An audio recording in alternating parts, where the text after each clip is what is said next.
निश्चित रूप से अब की बार दीपेंद्र हुड्डा लोकसभा का जो है ना आखिरी टर्नओवर है, उसके बाद ये कभी जो है ना ये लोकसभा का मुख नहीं देख पाएंगे। मैं ये कड़वी और कड़ी बात जो है ना, बड़ी बात आपको बोल रहा हूँ। और हुड्डा साहब के परिवार में इस चीज का एक उनके दिमाग में एक ओरा बैठ गया था, बलराज कुंडू का भूत उनके पूरे परिवार के दिमाग में घूमने लग गया था कि वो दीपेंद्र के लिए सबसे बड़ा खतरा बलराज कुंडू है। उसके लिए उन्हें पूरी स्ट्रेटजी बना के बलराम डांगी को के जो ऑफिस पे फायरिंग हुई है और उससे जो 5 करोड़ रुपए की रंगदारी मांगी गई है, वो जो आरोपी है वो कांग्रेसी है। तो ये तो एक महाषड्यंत्र, इनको लोगों को अपनी दुकान अपनी नौकरी चाहिए, लोग जाएं बाढ़ में। आज जो हालात बन गए हैं महम हल्के के, किसने बनाए? हुड्डा परिवार ने बनाए। डांगी ने उनके पैर पकड़ लिए, डांगी के उसके बच्चे को करने के लिए जो है बेड़ा गर्क कर दिया। से चुनाव हारते हो आप। हाँ। आपने वो जो बेटियों का हायर एजुकेशन में रेसो बढ़ा, नौकरियां लगी, सब कुछ हुआ, इलेक्शन हारते हो बस ये बंद कर देते हो। 10वीं पास 12वीं पास सी क्वालिफिकेशन ही नहीं, उसको डीएसपी का लेटर दे रखा। लेकिन आपके इस काम को तो सब लोग सराहते हैं। देखो मैं क्या कह रहा हूँ, 40% लोगों ने मुझे वोट देगा आशीर्वाद दिया, 60% लोग तो एंटी होते हैं, सभी के होते हैं। तो कैसे आप जो है ना 100% वो तो कहने वाले तो बोलेंगे।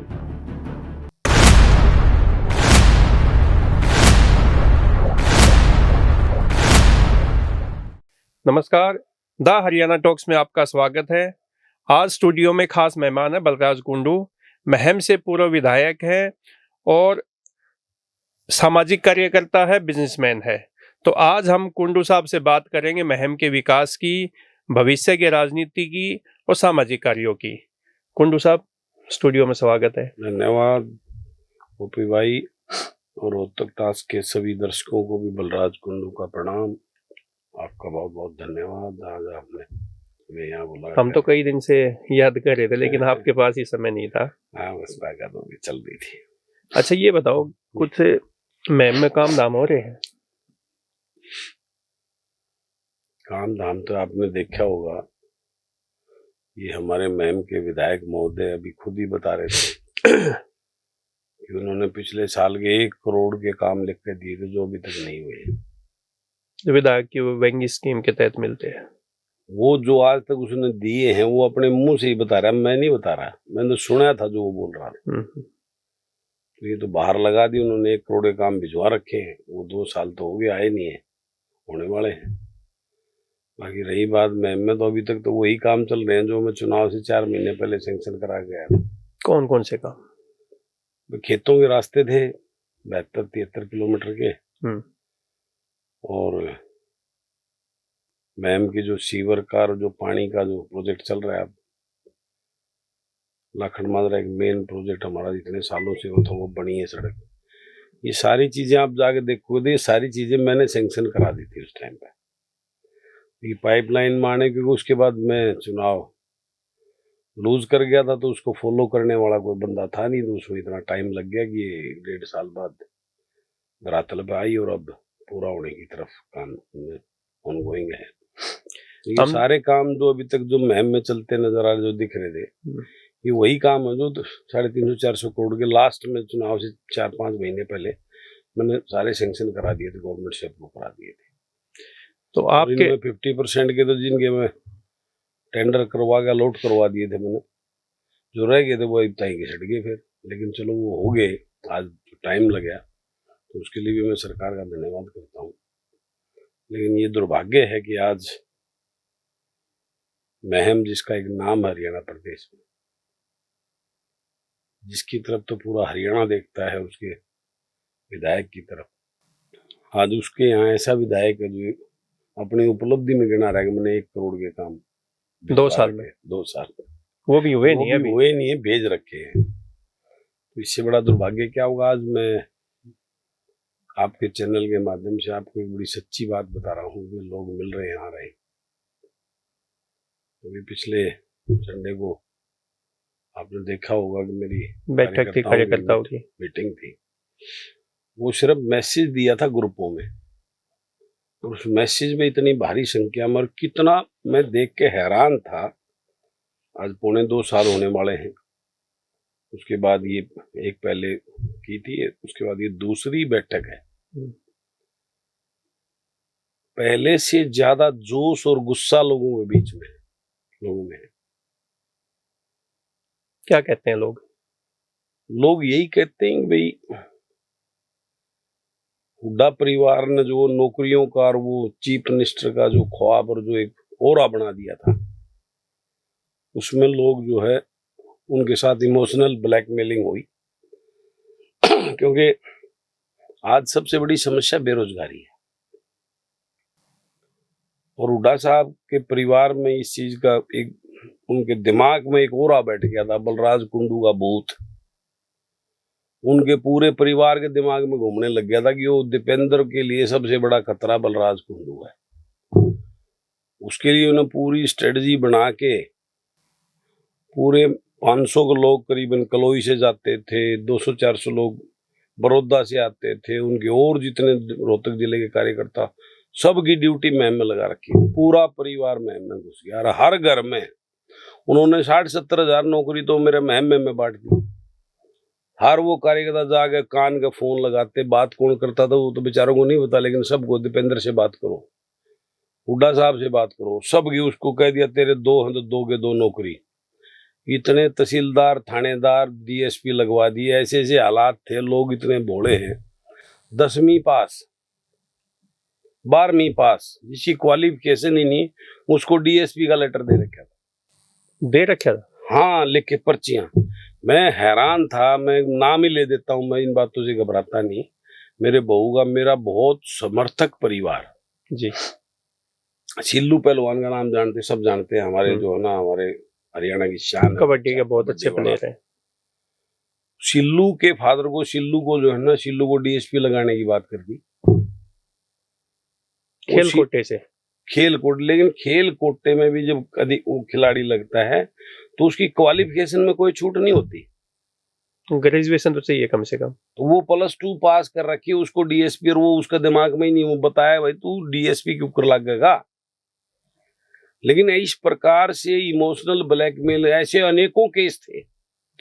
50 साल 48 साल की उम्र हो रही, उसको कह दिया तू तेने सेक्रेटरी लगाओ, जो की उम्र जा चुकी है। इस प्रकार से झूठ और फरेब करके पूरे महम के अंदर 60-70 हजार नौकरी बांट दी, जिससे लोगों का मन डाइवर्ट होने में, क्योंकि हर कोई चाहता है, आज बेरोजगारी इतनी बड़ी समस्या है कि नौकरी मिल गई तो घर परिवार बस जाएगा, शादी हो जाएगी। अब बगैर नौकरी शादी भी नहीं हो रही। तो उस तरीके से जो ना, लोगों को, बहुत सारे लोगों को डाइवर्ट करने का काम इन्होंने कर लिया उस झूठ के साथ। आज पछता रहे लोग, लेकिन अब पछताने से फायदा भी क्या है। और इसी प्रकार का खेल तो डांगी साहब पहले से करते आए। इस महम को जितना बड़ा नुकसान आनंद सिंह डांगी ने किया है, इतना बड़ा नुकसान हो नहीं सकता। लोग अब आकलन करने लगे। 10 साल हुड्डा साहब का राज था। पहले तो मैं उसकी बात करता हूं। आनंद सिंह डांगी ने एक भी कोई क्लास 1 HCS या HPS बच्चा कोई महम से लगवाया हो तो मैं उनसे बार बार पूछता हूँ। लेकिन ये भी तो कहते हैं कि आनंद सिंह डांगी ने महम में सबसे ज्यादा नौकरियां दी है 10 साल में। क्या महम के लोग, वो सिर्फ अपने गांव के जो 5-5, 4-4 जो उसके चेले थे, जो गुर्गे थे, उनके परिवार में दिए। उनके देख के एक परिवार में 5-5 नौकरियां दे दी। जो उसके, जो वहां वो थे ना, शिल्पा सालार, हर गांव में 5-5, 4-4 उनको दिए। आम जनता को कुछ नहीं दिया। मतलब गरीब पात्र युवा को नहीं मिला। नहीं, वहां जो हाल कर दिया, एक डिजर्विंग बच्चा है, लेकिन उसका अपना चेला परिवार, उसका बिल्कुल अनपढ़ डफर को जो है ना, उसको नौकरी लगा दिया। पढ़े लिखे बच्चे को जो है ना, कहीं लाइन में नहीं दिया। आप भी तो 5 साल विधायक रहे हो, आपने कितने रोजगार लगवाए? देखिए, सरकार के साथ 5 साल में विधायक था, सरकारी नौकरी तो है नहीं। कांग्रेस बीजेपी राज के अंदर जो क्वालिफाई होता था उसको दो नौकरियां, उस हिसाब से मेरे हल्के के बच्चे पढ़े इंटेलिजेंट है, पढ़ने में कोई पीछे नहीं है। आपको याद होगा एक टाइम पे जब वो मेरी बसों में जो लड़कियां मेरी कोचिंग सेंटर में पढ़ती थी, पुलिस की भर्ती थी, उसमें सबसे ज्यादा 36 लड़कियां मेरे महम की लगी थी। आपको ध्यान होगा, बड़ी न्यूज बनी थी उस बात की। हाँ। मैंने उनको एजुकेशन प्रोवाइड कराई, वो एजुकेशन के दम पे वो लड़कियां भर्ती हुई थी। इन्होंने तो वो गंदा खेल भी करके, राजनीति का षड्यंत्र करके, लोगों को बहका के उस पे भी ठेस पहुंचाने का काम किया, जो सामाजिक काम आप सामाजिक करवाते हैं। काम। तो ये तो एक महा षड्यंत्र, इनको लोगों को अपनी दुकान, अपनी नौकरी चाहिए, लोग जाएं बाढ़ में। आज जो हालात बन गए हैं महम हल्के के, किसने बनाए?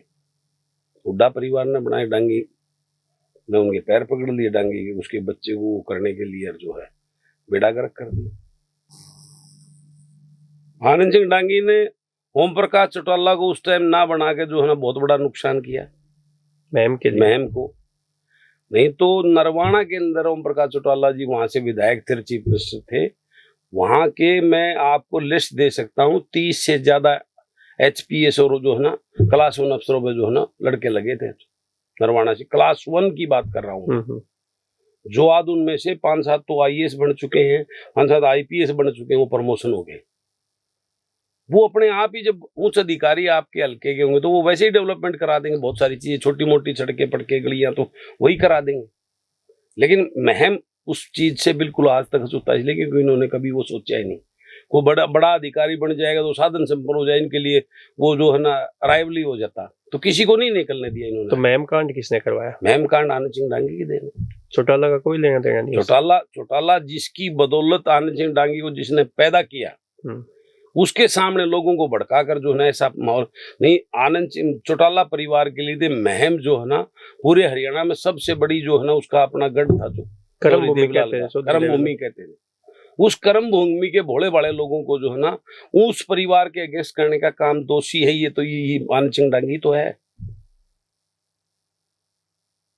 मतलब आप उसमें, मैं ये बात परिवार को 100 में से 100 नंबर नहीं, चलो मैं 100 में से 100 नहीं देता, गलतियां वहां भी रही होंगी, लेकिन उस गलती को करने के लिए उकसाया किसने? उस गलती की ऐसी स्थिति पैदा किसने की? वो आनंद सिंह डांगी की देन है। तो महम की जनता चाहती थी ना, महम के भोले उसने वो घड़ियालू आंसू निकाल कर महम के लोगों को, महम के लोग जो है ना वो अंडी ने तो बर्दाश्त कर, जो अंडी कोई अपना आप ने समझा कि मैं हूं तुर्रम खां, उसकी दम रोड काट दिया करें, और कोई बेचारा बन के उनका आंसू है तो उसके साथ दिया करें। ये महम की फितरत है।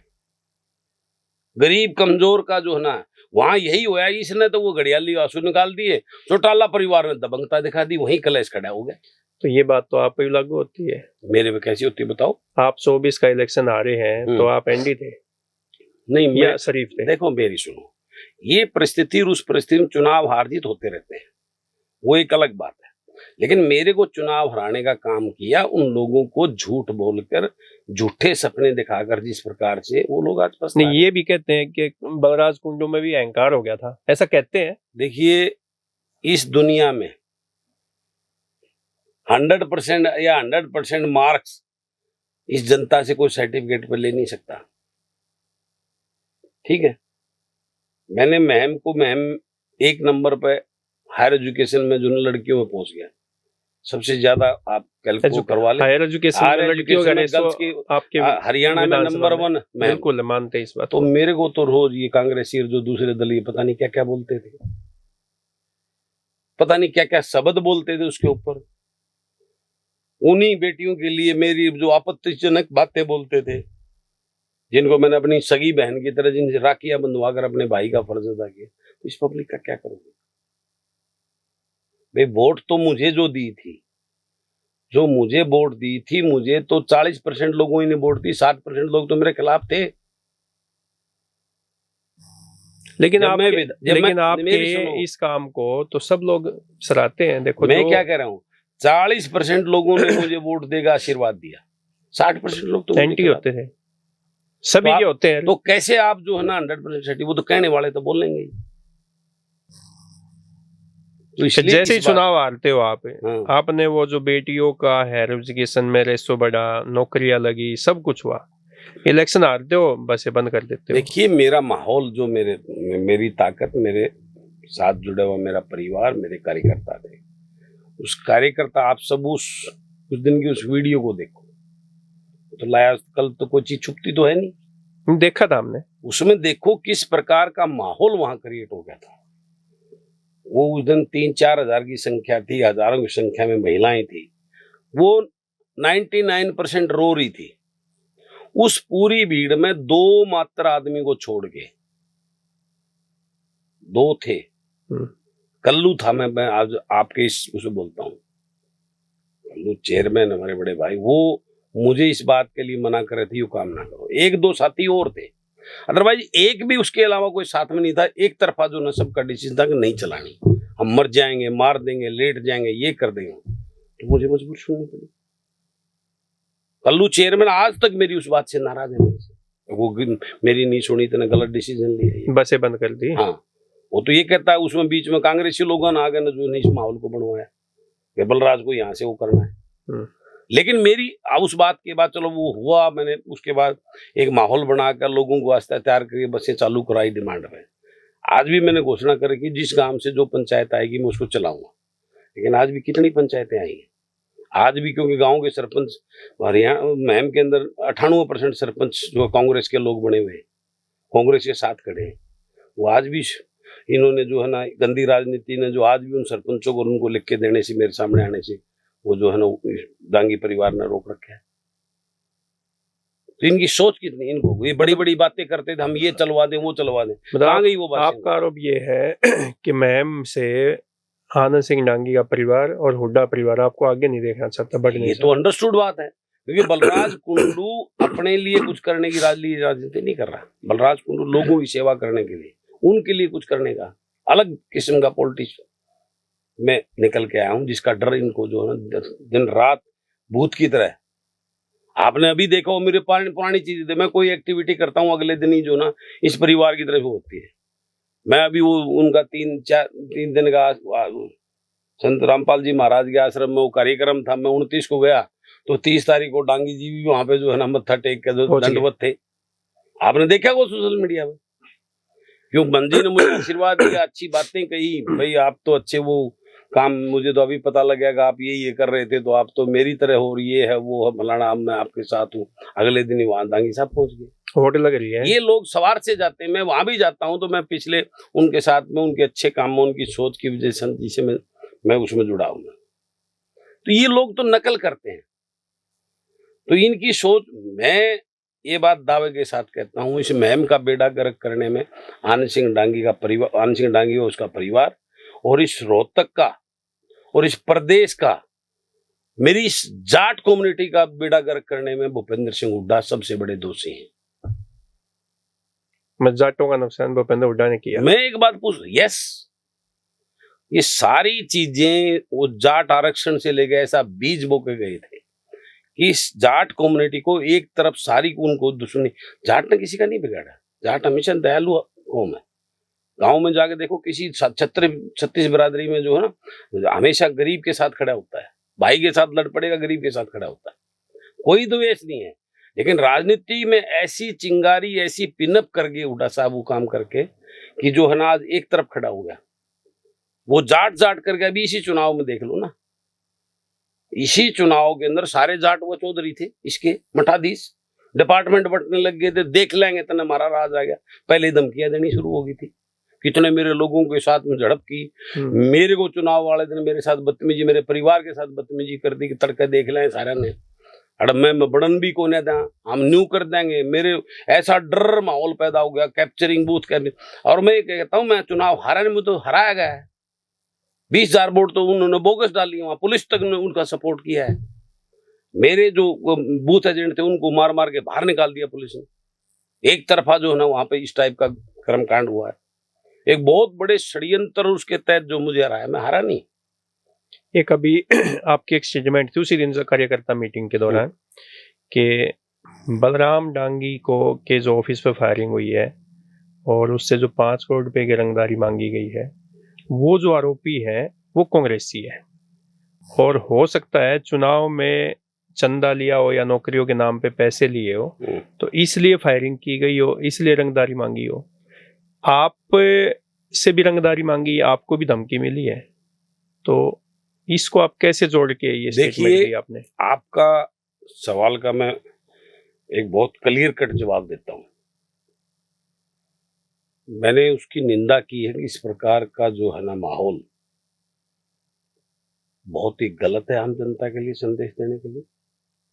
जब एक क्षेत्र के जनप्रतिनिधि के साथ में ये है तो आम जनता के ऊपर उसका क्या इम्पैक्ट जाएगा, कानून व्यवस्था जब वही सुरक्षित नहीं है तो आम जनता क्या सोचेगी। वो गरीब जो है ना, छोटे व्यापारी, कर्मचारी, वहां के जो लोग हैं, वो उनके अंदर क्या डर का माहौल जाएगा। ये बहुत ही निंदनीय और गलत है। लेकिन उसके विपरीत अगर बात करें तो जो मुझे नहीं, जो सोशल मीडिया पर जो आया, वो दोनों बच्चे जिन्होंने फायरिंग की है वो आनंद सिंह डांगी के पुराने तगड़े डेड सपोर्टर, जो मरने कटने वाले उसके वो परिवार, आप खुद जाके पता कर लो। मेरे को जो धमकी, जो इस प्रकार की बात हुई है, मेरे किसी समर्थन सपोर्टर ने नहीं है। मेरे समर्थन और सपोर्टर तो लठ लेके मेरी सुरक्षा के लिए मेरे साथ चलने को खड़े हैं। आपने देखा वो इसी दौरान वो मीटिंग जब ये कांड हुआ, मैंने वो की थी 6-7 महीने पहले जो हुई थी, तो कितने लोग, कितना बड़ा हुजूम में भाई हम चलेंगे, हम बैठेंगे, हम चलेंगे। वो मेरे सपोर्टर हैं जो मेरे साथ हैं। वो एक अलग टाइप की घटना है, ये अलग टाइप की घटना है। तो बदमाश तो किसी का भी सगा नहीं होता ना। बदमाश नहीं होता सगा। मैं उस बात की कड़ी निंदा करता हूं। आज प्रदेश के अंदर लॉ एंड ऑर्डर बिल्कुल पूर्ण रूप से ध्वस्त हो चुका है। सरकार को इसके ऊपर चिंता, मैं तो मुख्यमंत्री को, होम सेक्रेटरी को, सबको जो ना इसके लिए 2-3 बार बहुत बड़ा लेटर वो लिख चुका हूं। इसको गंभीरता से लेके, ये माहौल प्रदेश के अंदर बहुत ही गलत बना हुआ है। सेफ तो कोई है ही नहीं। जो है ना आज डर का माहौल है। पूरा प्रदेश के लोग अपने आप को अनसेफ महसूस कर रहे हैं। इस बात का मैं बोलता हूं। लेकिन ये भी सच्चाई है जो मैंने बात बोली कि जब उसके डेड सपोर्टर हैं, आज बड़े बड़े सपने दिखाए उन बच्चों को, उन्होंने नौकरियों के बड़े ख्वाब दिए, दाएं बाएं भी उन्होंने किए, मेरे साथ भी पंगा लिया, मेरे परिवार के साथ भी लिया, और सभी ने, इनके मठाधीश जो गांव वाइज थे, उन्होंने जाके सबको बोला तेरा लड़का जल्दी लग जाएगा, साहब को दे दो चंदा। इस चुनाव में अब तक के इतिहास में आप देखें, आनंद सिंह डांगी सबसे ज्यादा, उसका बेटा जो, जिसको ये कहते थे, आप उस बात को भी याद करो, चुनाव से पहले जब टिकट मिली तब लोगों में ये आम चर्चा थी, अब बलराज कुंडू को वोट मांगने की जरूरत नहीं है, इसका चोरदाई दे दी, अपने आप ही जीतेगा, ये थी ना कहावत। फिर मैं कैसे हार गया 18,000 वोटों से, जिसके बेटे को हर कोई नकार रहा था कि बिल्कुल ये तो 0/0 है, इसके अब तो कुंडू को कोई हरा ही नहीं सकता। तो वोट किसको मिली? वो उन्होंने जोर लगा के वोट मिली नौकरियों को, जो नौकरी के झूठे सपने दिखाए, उस नौकरियों को वोट मिली। वो वोट जो है ना, उसी नौकरी के चक्कर में सारे इतने एग्रेसिव हो गए यूथ, उन्होंने बूथ कैप्चरिंग करके वोट ली। ये उसका टोटली का टोटली ये है इम्पैक्ट, ये कड़वी सच्चाई है। तो मैम में आज बीजेपी का कोई नुमाइंदा है जो लोगों की सुनता हो? देखो, ये तो बीजेपी वालों से पूछो। आप भी तो आगे पूर्व विधायक रहे हैं, आज भी लोगों के बीच में जाते हैं, तो बताते तो होंगे कि भाई बीजेपी आई हमारी कोई। आज तो वो सारे अपने आप को ठगा हुआ और लुटा हुआ लावारिस, मतलब मैम लावारिस है, लावारिस समझ रहे, है ही नहीं कोई वहां सुनने वाला। जांगड़ा साहब ने वो राज्यसभा के नाम पर अब तक अपनी दुकान चला रखी थी, वो भी अब जो है ना रिटायर कर दिए। थोड़े दिन उनके पास झूठे साथ नमस्ते करने चले जाते थे लोग, उन्होंने भी किया दिया कुछ नहीं, सिर्फ वो पीने पर जो है ना जहर घोलने के अलावा कुछ नहीं किया। जहर किस चीज का घोल दिया? वो यही उनके तो होते थे हर 2 महीने के बाद कोई ना उनके, वो आपको पता हो, सीनियर पत्रकार हो, जिस प्रकार का वो उस टाइप की राजनीति की दुकान चला रहे, जात पात का। हाँ, उनका तो मामला ये था। चलो एनीवे, उसको ये जनता है, सब टाइम पे सबका उसका। चलो अब हम ये है कि अभी 2 साल तो हो चुके हैं सरकार को, और 29 में चुनाव है। कुछ आपने 29 के लिए तैयारी की है? देखिए, आप मेरे लोगों में पहले से भी ज्यादा जोश और करंट है, वो इंतजार कर रहे हैं चुनाव कब होगा। ठीक है, तो उसके लिए मुझे कोई लंबी तैयारी, मेरे लोग तो सदैव तैयार रहते हैं, तैयार बैठे हैं। मैदान में आ लिए? मैदान में वो पहले से ज्यादा तगड़े होकर लग रहे हैं अपने आप ही। और उनको इस बात को, उनको नहीं, वो दूसरे जिन जिन जो भकोए थे उनके भी समझ में आ ली, वो भी आ ली वापस। लेकिन एक बात है कुंडू साहब, जैसे जो विपक्ष में होता है, आप भी विपक्ष में ही है, पूर्व विधायक है, आनंद सिंह डांगी का बेटा बलराम डांगी भी विपक्ष में है, लेकिन आप दोषी मानते हैं बलराम डांगी को, आनंद सिंह डांगी को, जबकि विपक्ष का काम होता है सरकार की आंखें खोलना, उनकी कमियों को उजागर करना। लेकिन बीजेपी के प्रति आपका प्यार सा कुछ ज्यादा ही दिखता है। आप मुझे एक बात बताओ, मैं जब विधायक था, मैं भी विपक्ष में था ना? विपक्ष में थे? विपक्ष में था। मेरे बारे में ये लोग क्या बोलते थे कि ये हल्का लावारिश हो गया, कुछ नहीं, बेड़ा गर्क कर दिया, फलाना कर दिया, के करवा दिया, कि ये कांग्रेसी, ऐसे बोलते थे। लेकिन हम तो आपको विधानसभा में बोलते सुनते थे। तो मैं आपको बताता हूं, बलराज कुंडू ने महम के अंदर 2019 से 2024 तक, ये तो आंकड़ा है, सरकारी आंकड़ा है, आरटीआई से आप मंगवाओ कितने पैसे लगे, कितने काम हुए इस 5 साल मेरे विधायक रहते हुए।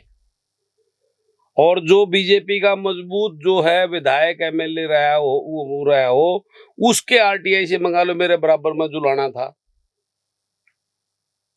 मेरे बराबर में परली तरफ जो है ना, वो था जो सरकार के समर्थित थे, चारों तरफ इनल जिसके जेजेपी के भाजपा, उनके मंगवा लो। मैं इस बात का दावा करता हूं, अगर उनसे 1.5 गुना काम मैंने पैसे नहीं ला रखे हूं मैम के अंदर, तो मैं भी तो विपक्ष का था। आप अपने निजी स्वार्थ के लिए पर्ची लेके घूमोगे अपने लिए, तो सरकार का वो काम नहीं है। आप डेवलपमेंट की अगर ईमानदारी से बात को करवाने की अकल होनी चाहिए, वो काम करने का विजन होना चाहिए। अब वो विधायक खुद अपने मुंह से कह रहे मैंने फोन किया था अधिकारियों को, यार मेरा यो काम करा दे। What nonsense. जनता का काम नहीं करवाते। फाइल लेके खुद जाता था मैं, हाथ में उठा के।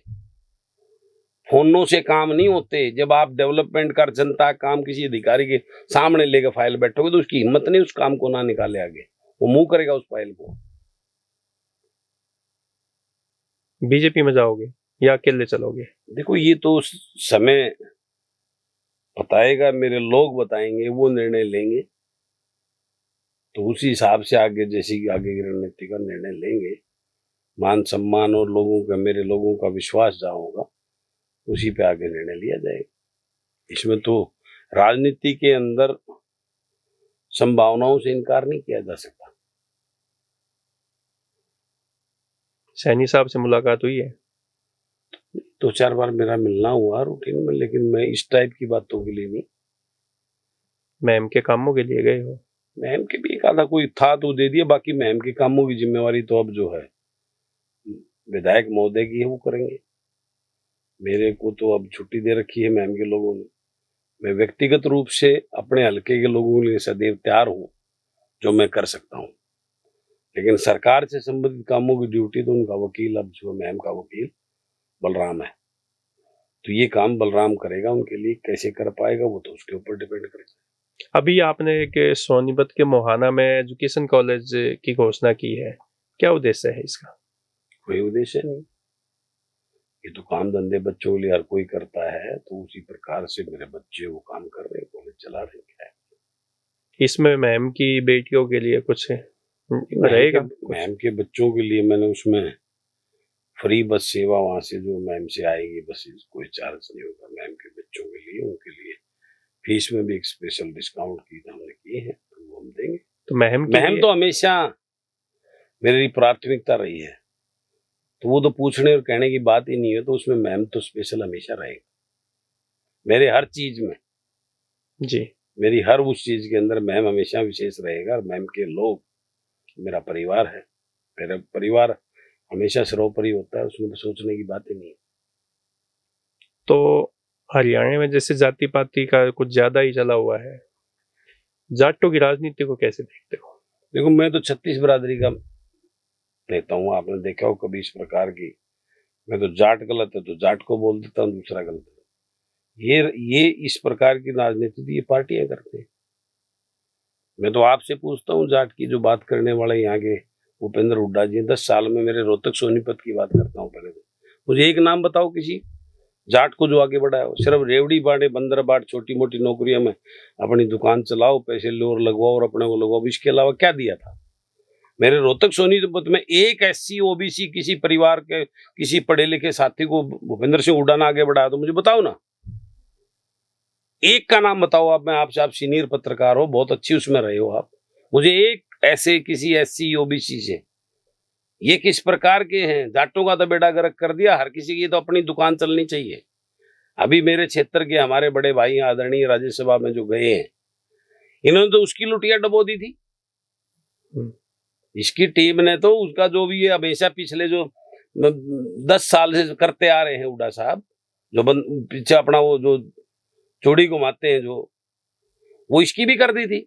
वो तो अगर बीजेपी का एक वो गलती ना करता तो ये भी हार गए थे। ये तो दलित का ही हार, ये दलित की थी, क्योंकि इनकी जयकार लगाने वाला नहीं है करमवीर भाई। ये ऊपर से जो राहुल गांधी ने टिकट दे दी तो आ गया था, तो इन्होंने तो इसका भी काम कर दिया था, बिल्कुल आंकड़ा फिट कर रखा था। वो तो बीजेपी की उसकी गलती होने से जो है ना उसका वो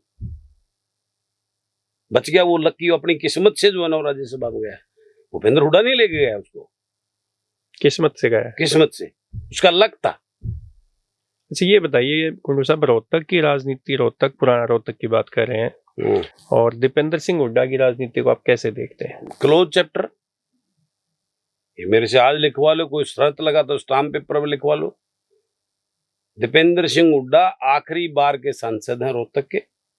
अब की बार ये वही 2-3 लाख वोटों से हारेंगे, मैं इस बात की आज गारंटी आपको लिख के देता हूं। हो सकता है ये नेक कर्म मेरे को ही करना पड़ जाए, इसमें भी कोई दो राय नहीं। आप हराओगे? बिल्कुल, निश्चित रूप से अब की बार दीपेंद्र हुड्डा लोकसभा का जो है ना आखिरी टर्नओवर है, उसके बाद ये कभी जो है ना ये लोकसभा का मुख नहीं देख पाएंगे। मैं ये कड़वी और कड़ी बात जो है ना, बड़ी बात आपको बोल रहा हूँ। मतलब ये भविष्यवाणी है? बिल्कुल, इतना भी मैं भगवान को मानने वाला एक पवित्र आत्मा हूं, मेरी आत्मा की ये भविष्यवाणी मान लो आप इस बात के लिए। इस लोकसभा में दीपेंद्र हुड्डा का, क्योंकि दीपेंद्र हुड्डा कोई नेता नहीं हो, हुड्डा साहब के जो है ना ब्लेसिंग, उनका बेटा होने की वजह से बहुत खा लिया, बहुत दुकानें बंद। ये राजघराने परिवार तो सारे भाजपा ने वैसे ही इनकी दुकानें बंद कर दी, तो इसकी भी आखिरी पड़ उसकी हुआ, तो इसमें कोई दो राय नहीं है। तो रोहतक की राजनीति से भूपेंद्र सिंह और दीपेंद्र हुड्डा गायब हो जाएंगे, आखिरी। तो दोस्तों, बलराज कुंडू से हमने कई तीखे भी सवाल पूछे हैं और राजनीतिक सवाल भी पूछे हैं। सामाजिक व्यक्ति तो वैसे ही हैं, क्योंकि बेटियों का भला काफी समय से किया है, जो निःशुल्क बसें चलाते हैं, और बिजनेसमैन तो है ही है। तो आपको कोई ऐसा जो कुंडू साहब से कोई बात पूछनी हो तो वो कमेंट में डाल दी। अगला जो एपिसोड हम लेके आएंगे कुंडू साहब को, तो वो आपके सवाल जो है हम कुंडू साहब से पूछ लेंगे। कुंडू साहब, आपने समय दिया, आपका बहुत बहुत धन्यवाद। ओपी भाई, थैंक यू।